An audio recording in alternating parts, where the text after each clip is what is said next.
Nakausap ni Pangulong Ferdinand Marcos Jr. si Kuwaiti Crown Prince Sheikh Mishal Al Ahmad Al Jaber Al Sabah sa sidelines ng ASEAN GCC Summit sa Riyadh, Saudi Arabia. Ayon kay Pangulong Marcos, humingi ng paumanhin ang Crown Prince dahil sa nangyaring issue sa paggawa sa pagitan ng Kuwait at Pilipinas, kung saan sinuspindi ng Kuwaiti government ang pagbibigay ng entry at work visas sa mga Pilipino. Kasunod dito ng pagpapatigil ng Philippine government sa pagpuproseso ng kontrata ng mga first-time household workers papuntang Kuwait dahil sa pagkamatay naman ng OFW na si Julie B. Ranara na hinalay at pinatay ng anak ng kanyang amo. Inilarawan ng Pangulo ang pag-uusap bilang very important development dahil nangako ang Crown Prince na tutulong na maresolba ang issue.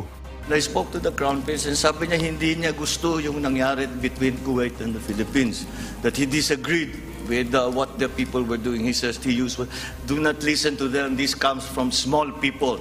I do not agree with what they have been doing. And in fact, there is no reason for you to apologize to us. Dahil noon yun ang hinihingi sa atin, mag-apologize tayo sa kanila. I will apologize to you, sabi ng Crown Prince, dito sa nangyari. We will fix it and we will make it because we love the Philippines. And he says, because I remember your father.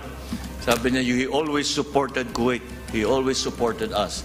Samantala, naniniwala si Pangulong Marcos na makukuha ng mahigit 10,000 overseas Filipino workers sa Saudi Arabia ang kanilang hindi nabayarang sweldo matapos mabankrupt ang kanilang kumpanya.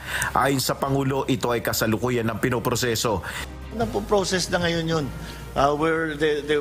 We are already coming to the point na yung detalye na lang ang pinag-uusapan. Yung listahan ng mga claimant na nalinis na, maayos na. And we are just waiting for the details to be worked out between the Saudi side. Hindi na nagbigay pa ng detalye ang Pangulo ukol sa settlement issues. Nel Maribuhok, UNTV News and Rescue, Diyos ang aming sandigan, serbisyo publiko ang aming pinahalagahan.